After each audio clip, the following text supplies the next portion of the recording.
All right, how's it going? We did it. We, Oh, God. I How? know I had that issue the other day, and I didn't realize how like my all my plugins are online. So when your I internet hate goes that. off, then the subscription can't read that your subscription's good. And so my internet went out and all my plugins went down, and I was just like, holy crap, I never really had that happen. I didn't realize how crippling it is to have no internet. So I know. I hate when that happens. I know. So I hate when that actually happens. it uh it inspired me to message some of the companies and just say, hey, like this has to be an issue that goes on normally. Like there's got to be a way to fix the subscriptions reading your Right? registration if your internet goes down, because I can't just have my workflow just stop when the internet's out. No, no. So, but anyway, it's good to see you. Hello. Nice to see you again. Yeah. Thanks for Wow. having me on for a nice conversation. Wow. This is just so cool. I've just been like thinking about it since we met. I went, you're almost in the family now. Yeah, yeah. Almost. Well, I guess we'll see. Yeah. If you turn out to be Michael's brother-in-law, what are you to me? Uh, yeah, good question. Good question. I don't know, but it's cool to know another recording engineer. And welcome. I'm so glad you could pop on today. And I'm sorry about the craziness with the internet, but here we are. All Woohoo! good. We are good. So we both fell in love with recording very young. Yeah, we did. Yeah, I mean, I was, luckily I was in the era of when tape was still big. So getting into recording was just like, I had to get like a little, this like 8-track tape recorder when I was just in my teenage years, starting out recording that way. So I kind of got the gist of what it's like to actually go analog. What kind of 8-track was it? It was like a Tascam, something, Oh, one yeah. of the I one had of the the last ones I think of the generation before. half Um, inch. it was yeah, Yeah, I had that too. I made my first album on that. yeah, That's so cool. Yeah, yeah. that's great. Sometimes I still wish I could go back to it, and I wish I still had it. I know. I'm thinking, why did I go so quickly to sell it? But yeah, a friend wanted it, and I wanted to move on to ADATs, which turned out to be a real disaster. But Uh-huh. I made a few albums with those, and then Uh-huh. went to Logic in 2005. When did you go Yeah. digital? Yeah, yeah. I think I was about the same time. And I started with Logic pretty much right away. So I think it was even before Apple bought them. Wow. But yeah, so I was fortunate enough to, at the time, get my first laptop and start recording and had a little interface. So things just had started to get accessible. So yeah, I made the leap, and then since haven't looked back. No. But Studio Master just came out with that thing maybe a year ago or two, where it's like a little mixer and it records to a little mini disc, like a disc. Uh-huh. And I would have loved that in 2005. Mm-hmm. They're 20 years too late. Yeah. Because I always thought the computer should be the mixer. Uh-huh. If the brains and everything were in the mixer, then we could just be sitting here, standing here, working, and not having to look at a screen too often. Mm-hmm. And that's what I was missing. I felt like they took the fun part out, which was the console, Mm-hmm. you know. But Yeah. I seem to have recreated it now with this Audient and having two sides of the studio available to do whatever I want, or a combination. Mm. Because I could be digital completely in Logic over there, and then I could be completely tape over here with the 1-inch 16-track Tascam. So what are you just routing everything out through Logic, or what's it hitting first when you're recording? I can hit anything first. Okay. So it just depends what I want to do. Got it. Most of the time I'm in Logic, but Uh-huh. occasionally I'll have a really good rock drummer here, and they'll sound much better if I take those Logic tracks and throw them through the tape machine and bring them Mm-hmm. back, because, Yep. gosh, drums sound the best on tape, Yeah, on yeah. real tape. Yeah. Yeah, Yeah, it just kind of does something with the lows and the highs, right? It all kind of yeah, just like pushes it towards the middle and rolls things off nicely. exactly. Do you have a tape machine of some sort now? I don't. I have emulation, so I have a couple outboard pieces of gear that emulate it. Mm-hmm. And but I'm actually thinking about getting a 24 track. 2 inch? Yeah, but I know. because people aren't using them anymore. So they're selling really cheap I on know. Reverb. And so what want to do is I just want to get one and mod it. So this way I'm not really recording to tape, but I'm Mm-hmm. just using all the guts of it, Right? and I can like just choose whether or not I want to just run through it It's engaged. or just have it run through just my regular preamps, or maybe just print to the tape, or get that color and then print back. It's just to have some options, and just to say that like I know how to do it because um I'm in here every day. I built the whole studio, so why not have something that I could That's just another amazing. tool I could use. Wow. How did you learn all the electronic stuff? That's incredible. Um, To mod things. well, I guess it was just like when I was really building the studio, I Hmm. realized just how expensive everything was. So I was just like, well, let me learn how to build and solder and trying to, buy the components, and Mm. things are like, a fraction of the price when you can kind of just build it yourself.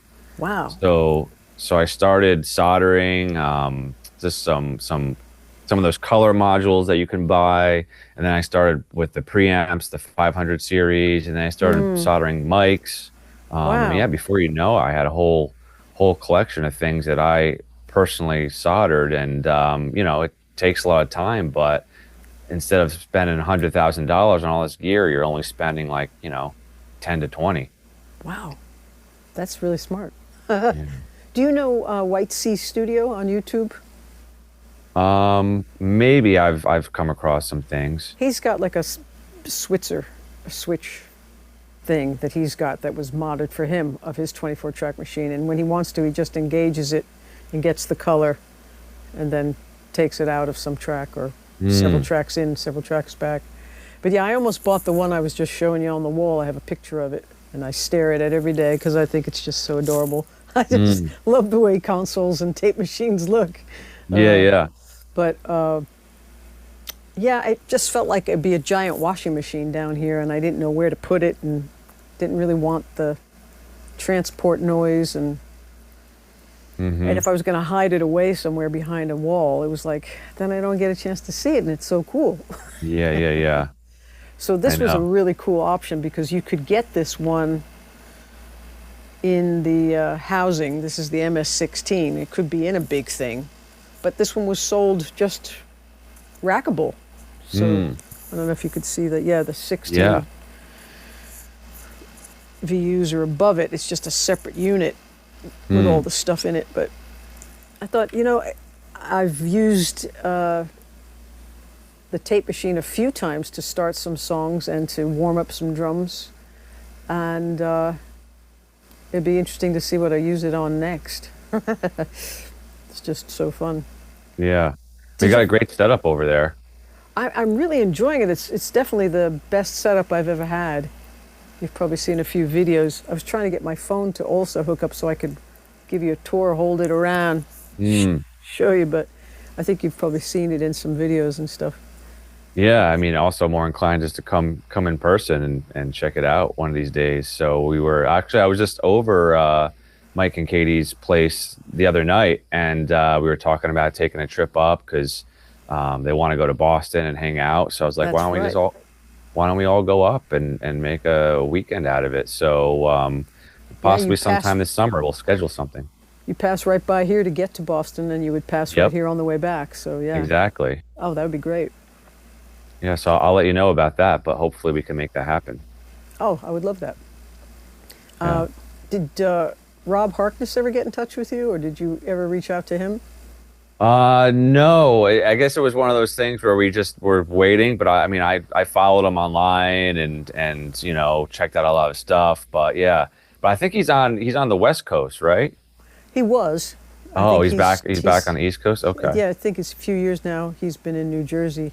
I think he Oh, teaches okay. online in the West Coast. And what made me think of him for you is I think you're maybe a little younger, but you know, closer in age than you and I are. Hmm. And that he builds so many of his things. Like he remodeled his entire apartment that he lives in, and then he did all the extra wiring to have certain things in certain places, and you know, all those access panels and things. And he's built a lot of stuff. So you guys have a lot more of that side of things in common. But also, of course, all the engineering, producing, recording, writing. You write your Uh-huh. own stuff too, right? Yeah, not so much anymore though. I mean, I'm always working with so many different artists that like I feel like I'm getting my creativity out when I'm producing. Absolutely. So it's just like, and then at the end of the day, it's just I'm working all day in here, most days with people, and then the last thing I kind of want to do is just pull up one of my songs and work on it because that point I'm just, you know, my creativity is exhausted and I Well, you're put it into exhausted, yeah. so. But yeah, I feel like I get all my you know, creativity out with people in here, so it feels like my project at the end of the day, or they let me into their project, so it's nice. Well, I'm looking forward to seeing your studio too. Tell us about that amp oven. That was so amazing to see that video. Yeah, if Everybody's anyone's looking gonna for a place to, you know, tune into this, my studio's the Cocoon. yeah. I'm in New Jersey, Jersey City, and I've become big on like creating an atmosphere for people to really feel creative, and a lot of the things that I've built in here were also just to help workflow. And so one of the things I designed was the oven, and it's an amp isolation system. So And cool. there's a video on YouTube, but pretty much it's just this rollout chassis that goes into the wall, and it's got three bays. Everything's pre-wired, so the amps are in there. You could patch the mics in, and it all runs to the console. Or it has I have a bunch of guitar heads on the wall, so you can choose which one you want to dial in, and it's all routes to the speaker inside of the oven, and that's all isolated. So when I have a full band in here, all the amps are inside of it. Keeps the room quiet. Everyone gets their own headphone system as usual when you're recording, and then yeah. Wow. Do you have a So separate yeah. interface for the headphone system? Where do you get your extra outputs from? Or are they doing the ADAT thing? Yeah, so it's funny because I actually just switched interfaces. I had the Antelope Orion, the Gen 3, and I just switched to Gen 4, which is the USB, the Thunderbolt. So I get more ins and outs. So technically, it's like 64 in, 64 out, or something like that. Oh, wow. Um, which I'm only most of the time using 32 in. And then the outs is where it comes in handy because I can route from Logic all my outs. So I technically have my template set up in Logic, so everyone's hearing more of a post mix. So so the drummer's going to hear the drum kit, you know, with some compression on it, some plugins on, a little bit of reverb, maybe a little bit of processing, so it's not just so raw. And That's then cool. so everyone, all my headphone mixes, I have a designated out within Logic, and they're going through the P16, the Behringer P16 units, Yeah, which is all Ethernet. yeah. So the latency on it now I have is like maybe 4 milliseconds, if not, if anything. So you can't really even notice any latency, even with plug-in processing going on. I have it set up where there's zero latency. Where are, Um, where are the plugins in Logic? They're right in like the mix window, like you're saying, it's yeah. So post processing. yep.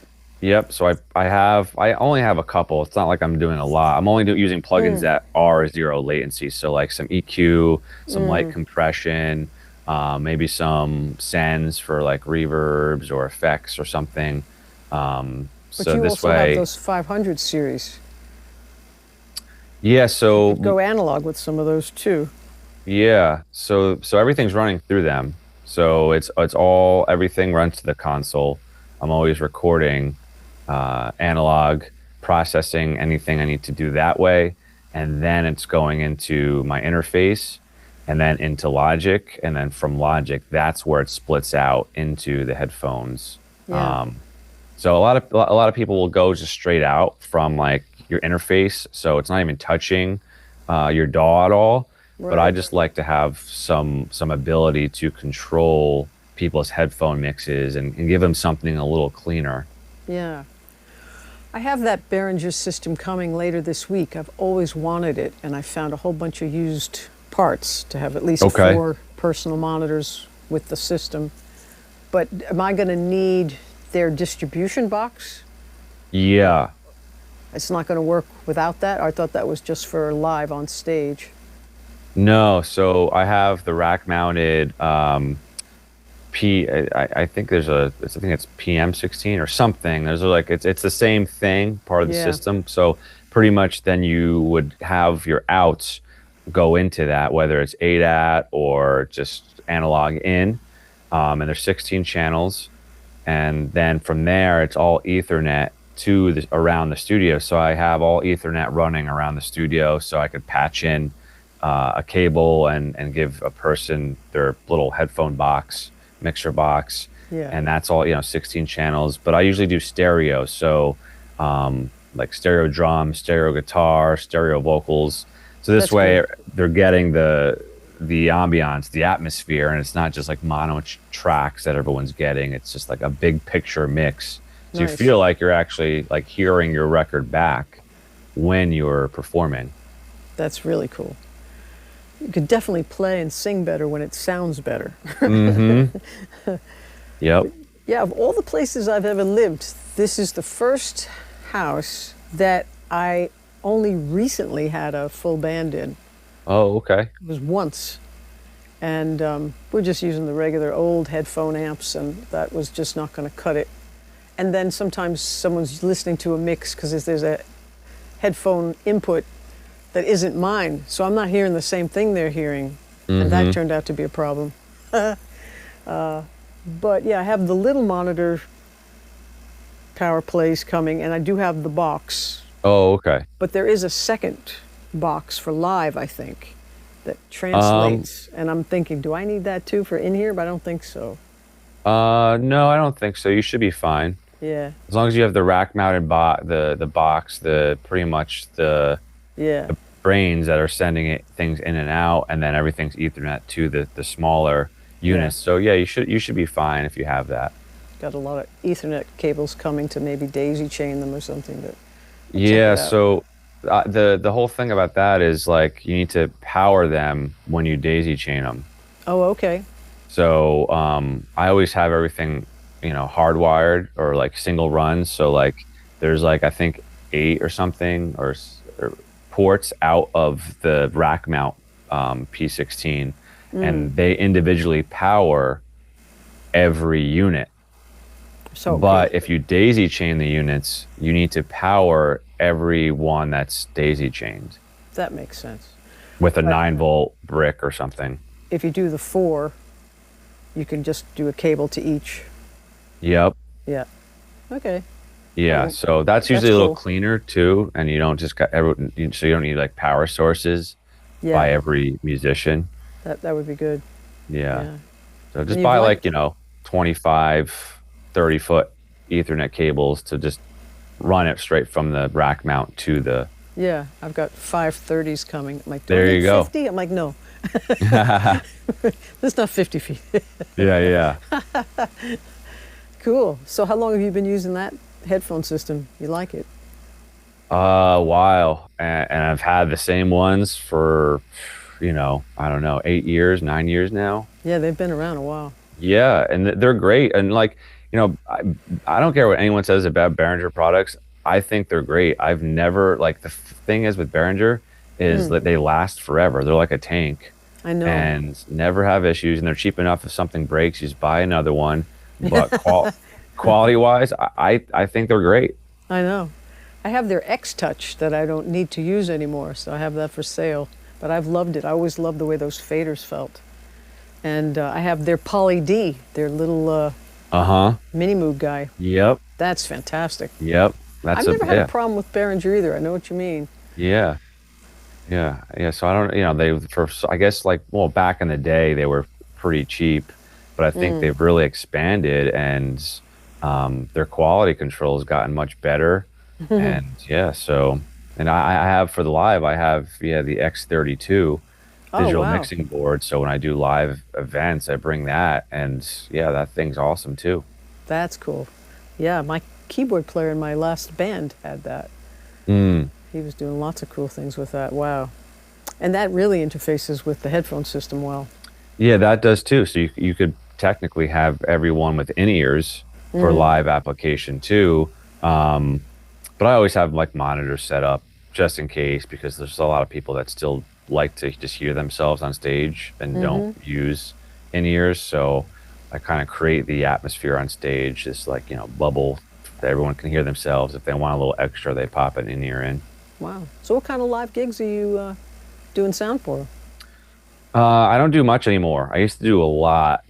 It was actually like half of my income and in audio, but it was just a lot of hustle bustle, a lot of lugging gear around, and then I started getting more busy in the studio. So I just was fortunate enough to be able to do this full time. But every now and then, I still like to get out there. So people hit me up for gigs. I do, just stuff for wedding bands and stuff. Owls and Lions, a band in particular. I love working with them.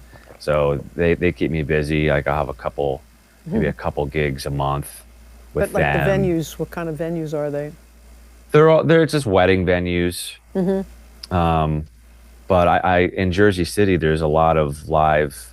There used to be a lot more, and things closed. But there was a lot of live venues here, and there's actually a cemetery that we throw live events at, and so like maybe like 4 or 5 times a year there'll be events there, big rock shows.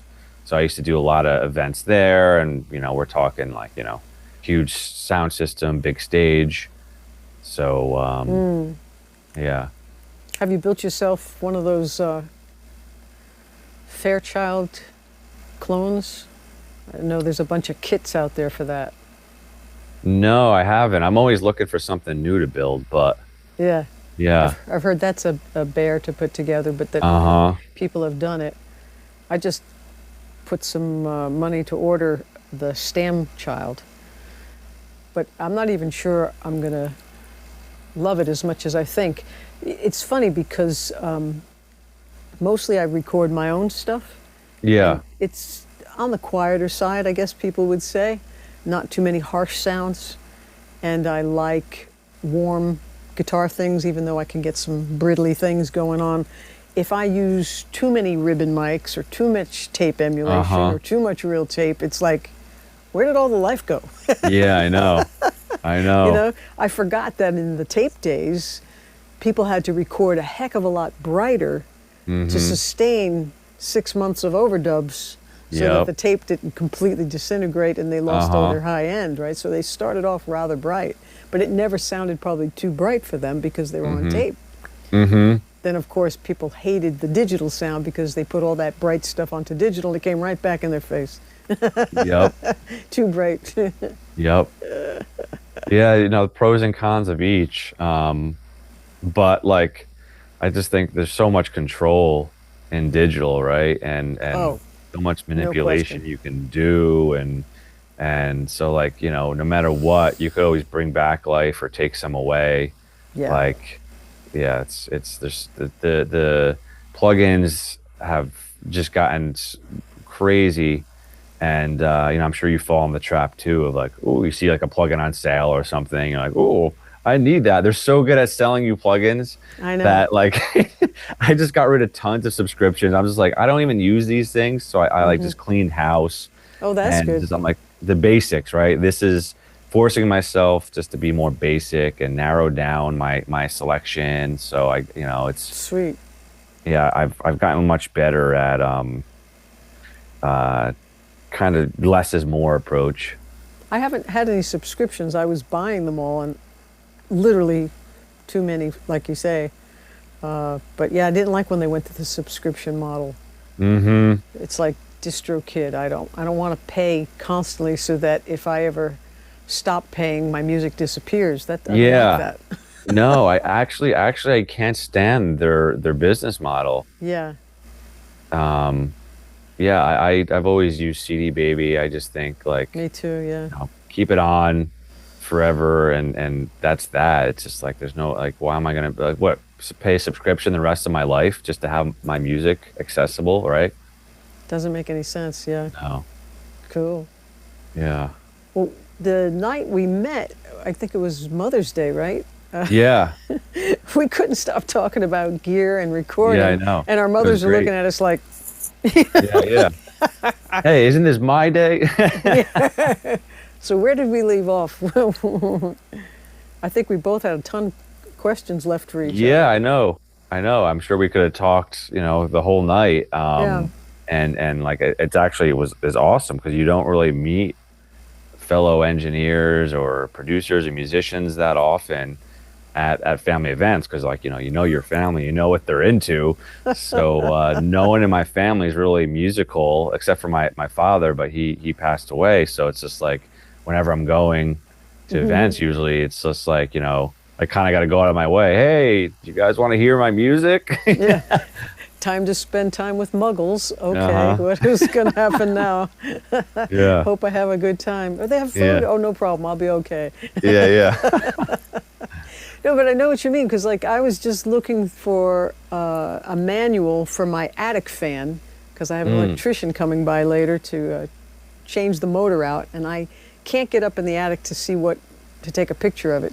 I couldn't find the model, but in looking through stacks and stacks of manuals and things, and I found all these notes from recording from the 90s and the 80s, and Ah. I was just, like I started in 1970, basically. As soon as I started playing and writing songs when I was 10 years old, I was playing with my dad's little tape recorders, and I have pictures of them in other videos that, little reel-to-reels and then bigger reel-to-reels and mono machines and then the first stereo machines and then my first 4-track, quarter-inch, 8-track and, like you say, the half-inch 38. And it's like I've been in it deep, deep, deep, deep, wanting to learn and wanting to talk to more people like yourself forever Yeah. Yeah. because it's just so fun to be us. Yeah. Yeah. I know. Well, I guess like everyone, like in a way, thinks because there's so many things out there, right? Like, like you could really, we could have been into really anything, like I don't know, like any other category, like sports or something, right? There's people who are just like I obsessed couldn't with have. sports. I couldn't either, but like everyone knows all the players, all the teams, and Oh, yeah. trading cards, going to this. So like, and I'm sure their social media feeds all just sports, right? And there's like so much information, but there's so many things that you can get into, Yeah. and like it's just like this is our thing, right? We found Yeah. our thing. Yeah. And I didn't realize how much of my thing was in popular music or pop rock more than anything else. I mean, because going through Berkeley, I was able to play all kinds of styles and do all kinds of crazy things for my senior recital. But I really love a good melody. I really love a good song and a Totally. well-crafted guitar solo, not just here's the generic stuff I can do at all these scales that I do Yeah, the same yeah. thing on every song. Yep. So there's a lot more thought going into how do I want to present this and does it still reflect the emotion of that song? Mm. Because even as I learned new recording techniques, I was playing something for one of my keyboard players a couple of years ago, and I said, I just learned this cool new low-end bass thing. It's so amazing. And I'm playing this little thing on my electric piano, Yeah, yeah. and it's got this big boom, boom, boom, bass in it, and she's going, "Why does it sound like Godzilla's coming through the track?" Like, I'm like, "Isn't that cool low end?" She's like, "It doesn't fit your song." I'm like, "Oh yeah." Like, I'm so excited to try these techniques, and then I realized emotionally it's not the right place to take the tune. You know?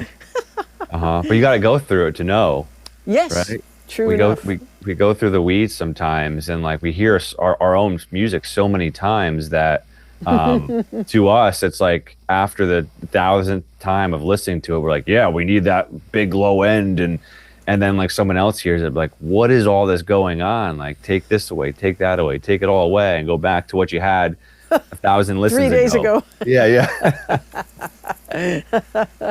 I Yep. know. That's the fun of it though. Like I think it's cool to push yourself, add all these layers only to circle back to your original gut instinct of what initially the song was. Yeah. And then when you go back there, it's usually like, oh yeah. And then you do that enough times, then you learn. You're like, wait, I'm going down the rabbit hole. I shouldn't do that. I could do that tomorrow. Today I have to finish these vocals. Yep. Do you happen to know George Harrison's song "Be Here Now"? It's on his "Living in Material World" album from 1973. Yeah. I've listened to plenty of it, so I mean, I'm sure if I heard it, I'd know exactly which one it is. I just did a cover of it, and it came out on June 16th, and I recorded as many things as I could through my Trident A channels. I just got the double A preamp over there, Trident nice. A, and it just sounds so magical that I feel like it's like because it was done through a Trident board kind of a thing, you know, something with some personality and wonderful color and stuff. But yeah, I loved playing with that, and that arrangement came out so quickly that I wished I had videotaped the whole thing. You know, it was as if I knew what I wanted to play or how I wanted to do it, or I just picked up one instrument after another and tried some things, and it just worked. And then Sometimes my friend that Kate happens. put on some piano, and Mike came over to play bass, and I wanted him to play bass because he's so R&B and so funky. I thought he was going to really play with that funk groove that was underneath it and give me something Mike, you know. But he played something so basic. I'm like, I could have played that. I was surprised that he was so low key about it, but we keep getting these good reviews, and people are saying that, like, what a great solid bass and like the warmth, and I'm like, oh, cool. I thought he was going to play funkier, but no, cool, that's great. Yeah, I Oh, saw that you man. put it out. I'll have to give it a listen. It was fun to do, for sure.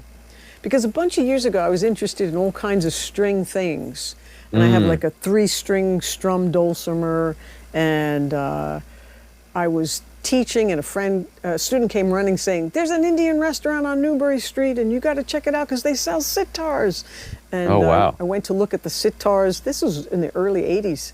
And it felt like a tourist model, you know, like it could really cut your fingers if you were going to really try to play it. It'd be great to just stick on the wall and look at it. Yeah. But I don't think playing it would have been the real thing.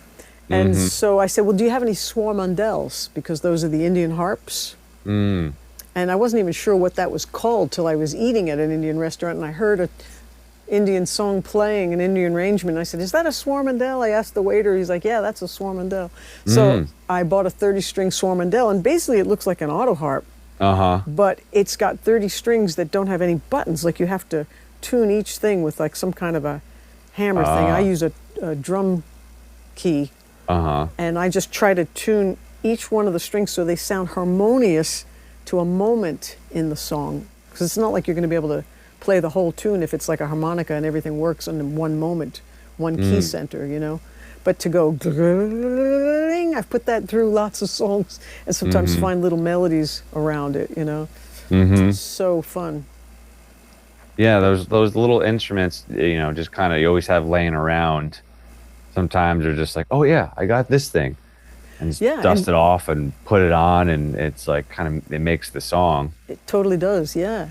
Secret weapons. Absolutely. Yeah. And if it's got strings, I certainly can coax music out of it, you know. Uh-huh. I wanted a tempura. That's one of the ones that just goes beow, Mm. beow. But Uh-huh. I asked my student who was from India at the time, "Can you get me a tempura? I'll pay you for one, you know. Come bring it to my office and I'll buy it from you." He's like, "You don't have to get the tempura. You can use the app." That's Oh. you just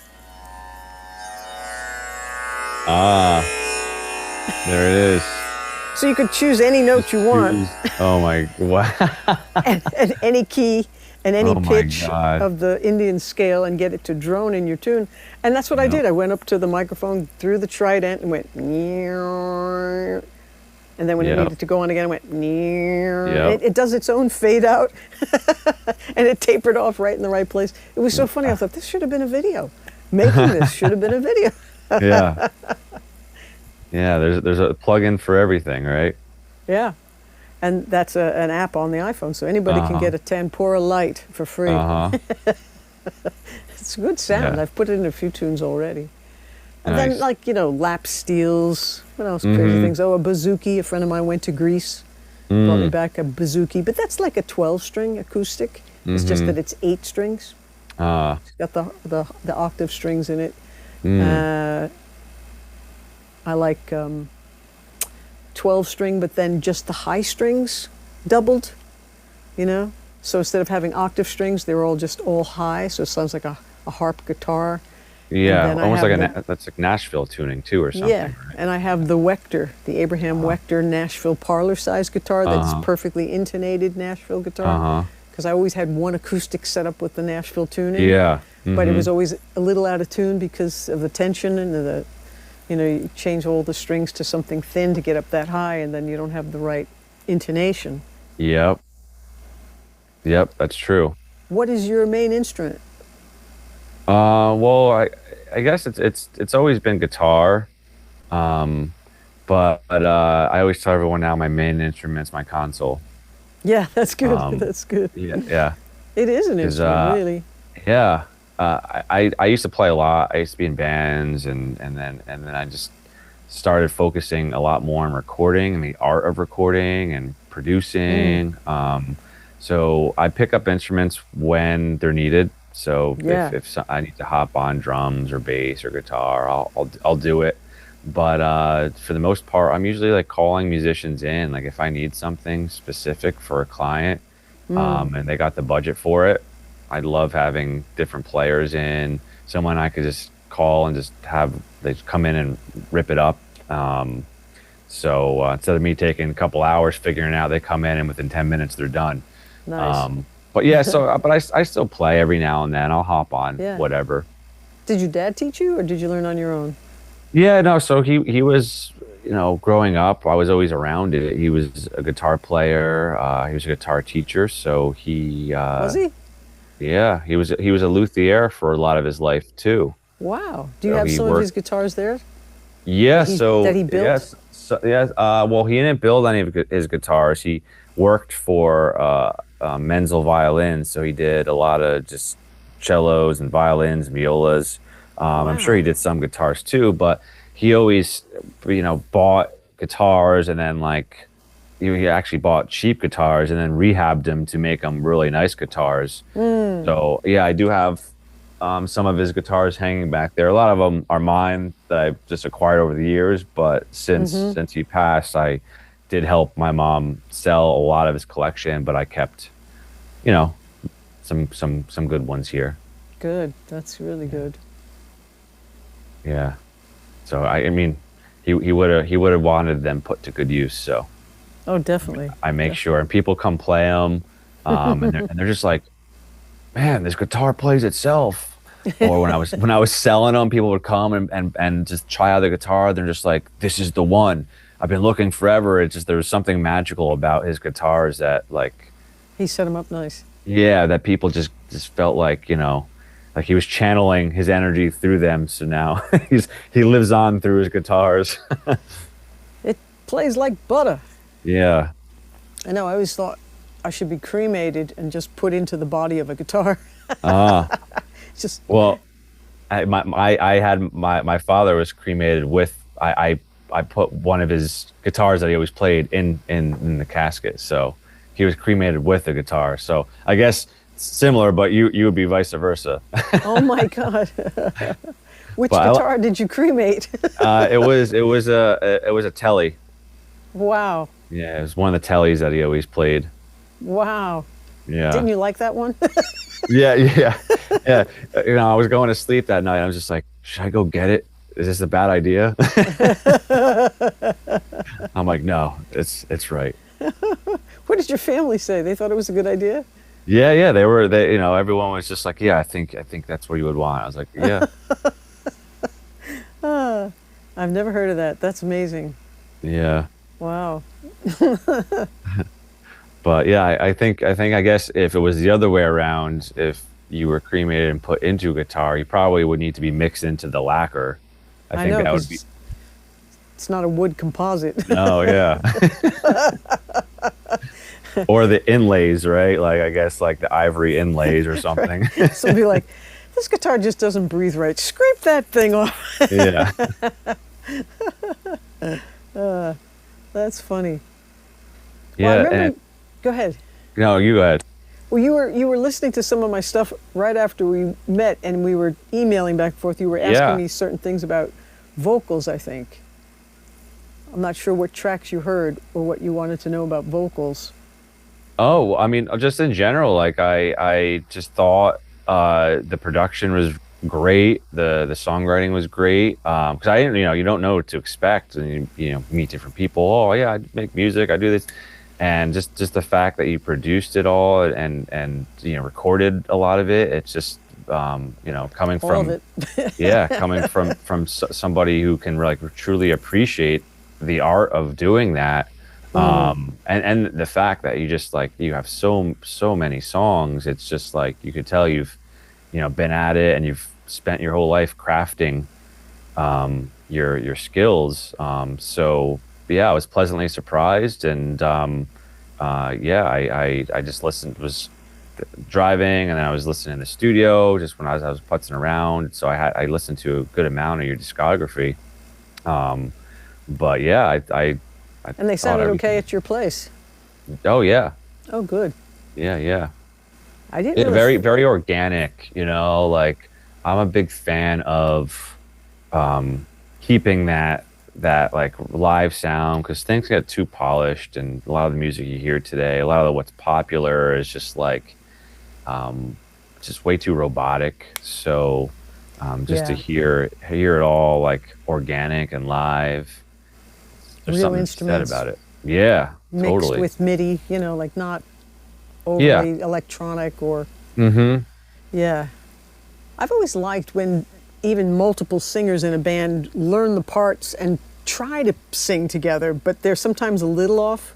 Like, I Mm-hmm. don't necessarily like everything super, super perfect Yeah, yeah. with editing the vocals perfectly or tuning all the Uh-huh. vocals. Like, I remember when one of my students was showing me auto tune a long time ago when it first came out. He took one of my vocals and auto tuned it, and he took out everything that was me. Yeah. There was Yeah. just all these pure pitches, just oh, Yep. you know. Yeah. It was like, Yeah. wait a minute, no, that's not going to cut it for me. Yeah. But Well, did anybody? Oh, you were about to ask something.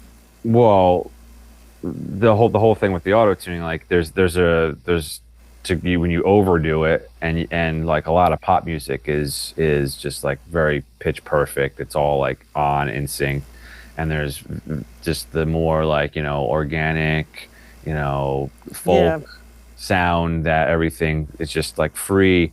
But what I'll usually tune my vocals depending on what the artist wants, and then I'll purposely shift like things out of perfect pitch. So like maybe I'll raise something 6 cents or lower it 6 cents, just so it's just feels a little bit more separation in the speakers when you do like a left to right.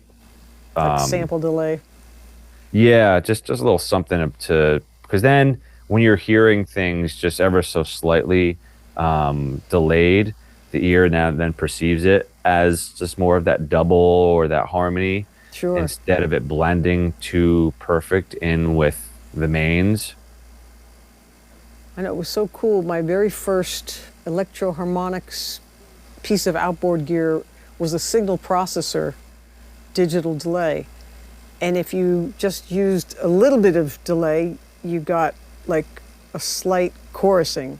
And if you went a little further, you got a flange. And then you went a little further, you got delay. And then you got slap delay. And you know, like, Nice. and you learned that these different milliseconds added up to these different situations, you know, and these Yeah. different effects. But has anybody ever said to you, well, Corey, you better decide what you want to do. Do you want to be a player or do you want to be an engineer? Or do you want to be a producer or do you want to master? Or do you want to do live sound or do you want to do, like, did they ever give you guff for wanting to wear too many hats?